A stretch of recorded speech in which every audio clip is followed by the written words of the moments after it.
Hi everyone, so I was around a friend's house last night and they were watching Newsnight.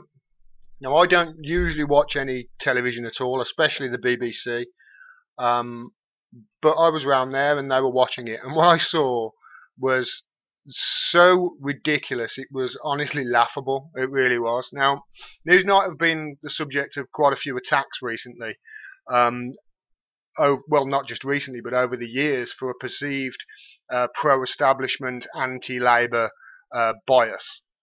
And in the last couple of weeks, it has really gone off a cliff, really, how bad their bias has been. And it all started with this photo in the background, where a lot of people, including myself, believe that they had photoshopped an image of Jeremy Corbyn and put it on a background to make it look more Russian and to make his hat look more Russian. Now, the BBC received a lot of complaints and they responded with this. And they basically flatly denied the claim. They said, I quote, "Mr. Corbyn has been photographed wearing this particular hat and coat many times, and they were not in any way altered or photoshopped to appear more Russian." It was not in any way altered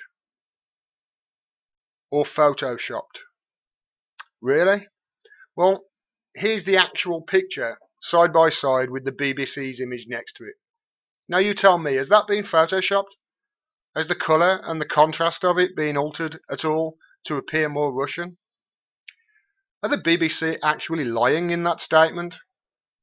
I think anybody with eyes could see that they are.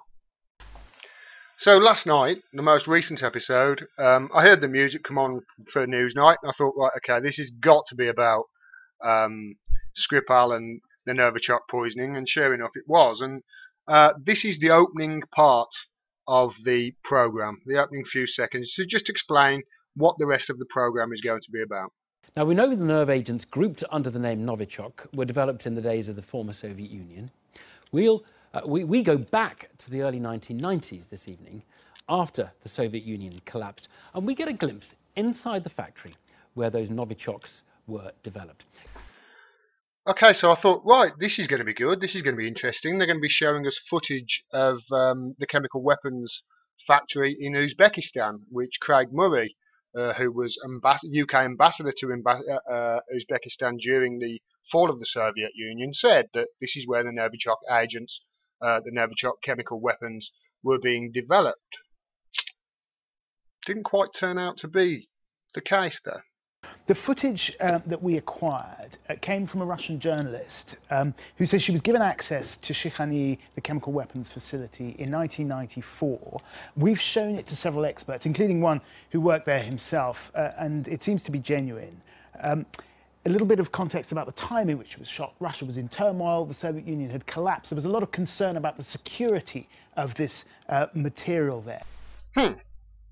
So they're talking about Shikhani, which is inside Russia, not the chemical weapons factory in Uzbekistan, which we know were developing Novichoks because of Craig Murray. So why are they concentrating on Russia?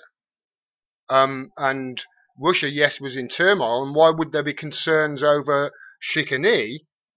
There weren't concerns over Shikhani, there were concerns over the Uzbekistan when the Soviet Union crumbled, as I've mentioned in previous videos. Weird. Okay, so has this footage got anything to do with Novichok at all? Now, there isn't any direct reference to Novichoks in any of this footage, but it does give us a glimpse into Russia's chemical weapons program, and also some suggestions about how they may have been developing methods to use some of these nerve agents in assassinations.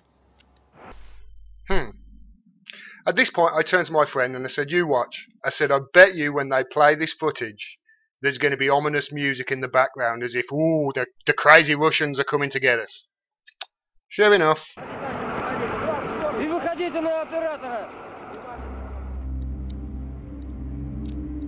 500 miles east of Moscow, on the banks of the Volga River, lies the vast Shikhani complex. Here, the Soviet and later the Russian military developed and tested their chemical weaponry. There was experimental factory for production of experimental quantities of chemical agents and the others.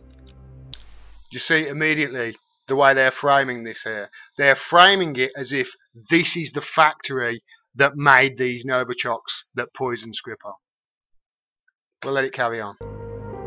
Experts believe that the nerve agent that poisoned Sergei Skripal most likely came from somewhere in this facility. Experts believe. Experts believe that global warming and climate change has nothing to do with man's use of fossil fuels. Experts believe. It's only 2 or 3% of experts believe, but they don't frame it that way. They just say experts believe as if it's the whole community. And that's not the case at all. Let's carry on, see what they're going to say. These pictures were filmed in 1994, at a time when Russia was supposed to be getting rid of its stockpiles of chemical weapons. A few hundred barrels each of 200 litres, so 5 of those barrels is a tonne, let's say. Right, so that's quite a lot. Yeah. That's a lot of chemical weapons. Jerry Smith is a former chemical weapons inspector who's worked in Russia. Russia was certified as having destroyed all of its stockpiles of chemical weapons last year. But some countries, including Britain and the United States, are not convinced. They can't confirm the veracity of Russia's declarations as far as chemical weapons are concerned. They go through a number of countries and say the similar sort of thing. Right. So that's not saying that the Russians are lying. They're just saying that they No, not sure they're telling the truth. Now they are quite obviously trying to make out that these barrels are full of Novichoks. It's clear as day that this is what they're alleging. But that's not the case. It could be just contaminated water that's in there. And who's to say that the people in there at the moment, those scientists who are messing about, who's to say that they're not carrying out the destruction of these chemical weapons? And as for many people believe that Russia didn't do it, hey, you know what? We've got Porton down over here. We've got chemical weapons. America hasn't destroyed their chemical weapons. A Novichok can come in a number of different forms. It can be a liquid, a gel, or even a powder. But one of the big mysteries of the Salisbury case is how was the nerve agent administered? Investigators now believe that in the case of Sergei Skripal, the nerve agent may have been smeared on the former spy's front door. Well, George Galloway mentioned this a couple of weeks ago, that it was probably administered at home, and now they're just catching up a couple of days ago. And George Galloway says this: if the Skripal victims were poisoned at their home, they were not attacked with a military-grade nerve agent, or they wouldn't have been able to walk, drive, switch off both their phones, go to the pub, go to a restaurant, before falling ill in the park many hours after leaving home. This nerve agent, this Novichok, is meant to be, was it 100 times worse than VX or something like that? And VX, seconds and you're dead. It attacks your central nervous system. You wouldn't have hours to be able to go to the pub and have something to eat. Now, I'm no Hercule Poirot, but this is just the most ridiculous case that the BBC's Newsnight programme, Newsnight, the flagship BBC news programme, remember, are trying to portray here. It is arse gravy of the worst kind. It really is. And it didn't stop there. Georgy Markov was assassinated on Waterloo Bridge in 1978 by a pellet filled with ricin fired into his leg from a specially designed umbrella. The assassination was organised by the KGB, and the poison, says Dr. Mirzayanov, was manufactured at Shikhani. Georgy Markov was causing the Soviet Union massive problems. He was an outspoken journalist and critic of the Soviet Union. There was more than one reason for the Soviets to assassinate Georgy Markov. Whereas Sergei Skripal, I bet you Putin didn't even know his name. Couldn't even remember his name. He was a guy who was part of a swap deal, was living quite openly for 8 years. They don't actually draw that comparison though. They just say, oh, scary Russians assassinate people. But what about Salisbury? What evidence would point investigators in the direction of Shikhani as the source of the nerve agent that poisoned the Skripals? Yes.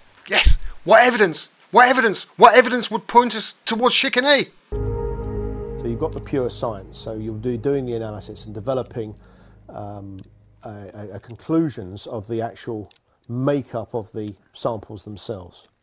Now, potentially then, if the Porton Down had examples of Novichok that they'd acquired from locations where it was manufactured, then you could do a simple analysis comparison. Aha! So in other words, if Porton Down had some samples from there of the Novichok, they could compare it. But the thing is, if they had that, they would come out and say, yeah, we've got the samples and this is why we know it came from Russia and it came from this place. So in other words, they haven't got those samples. So in other words, there's no evidence whatsoever to connect it to this factory. And the only people who would be able to say, yeah, okay, it comes from this factory, are the Russians themselves. And as we know, the UK refused to give over the samples of this Novichok that poisoned the Skripals. Most experts agree that any Novichok nerve agent that was produced back in the 1990s, when this footage was shot, would be well past its sell-by date now. That leaves us with a question. What is happening at Shikhani today? The question isn't what is happening at Shikhani now. The question is, what sort of bullshit propaganda movie was that you've just put out? Oh, God. It was honestly awful, and you should have seen Twitter. It just lit up with complaints about Newsnight.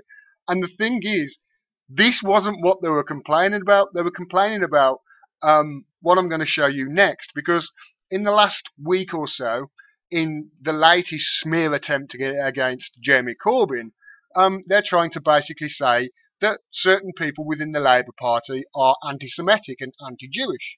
And to be fair, there are one or two voices that have said some quite bad things, which should be condemned, and which have been condemned by Jeremy Corbyn.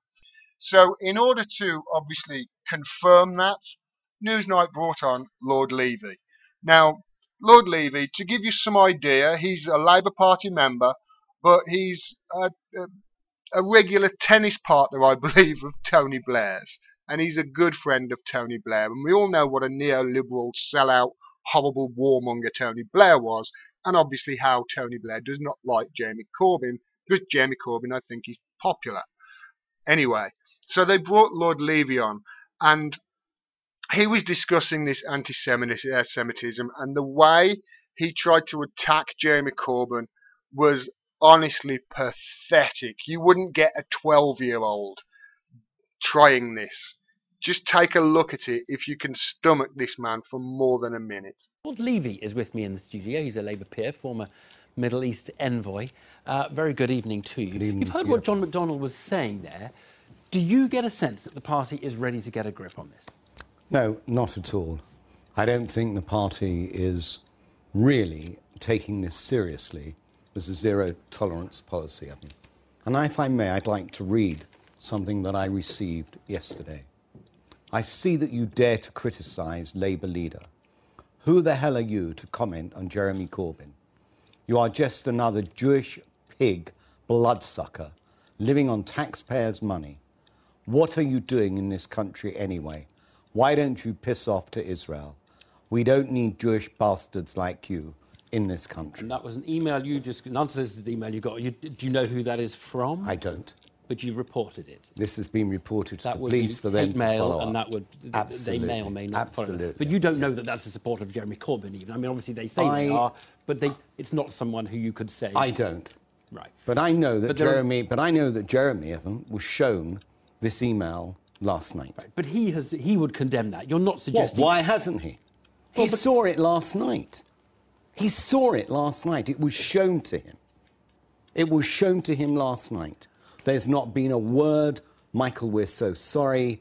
Michael, that's really just not on. But he has said a lot of words, in fairness to him. What has he done? He's given interviews and he's said... What has he done in action? He's spoken about taking a stand against anti-Semitism. Has he?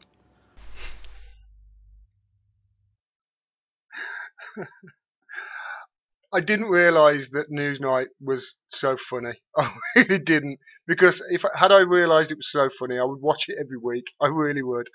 Um, they've brought Lord Levy on there just in case you were confused as to what's happening. They've brought him on to say, I received a nasty email from somebody. Jeremy Corbyn must apologise to me.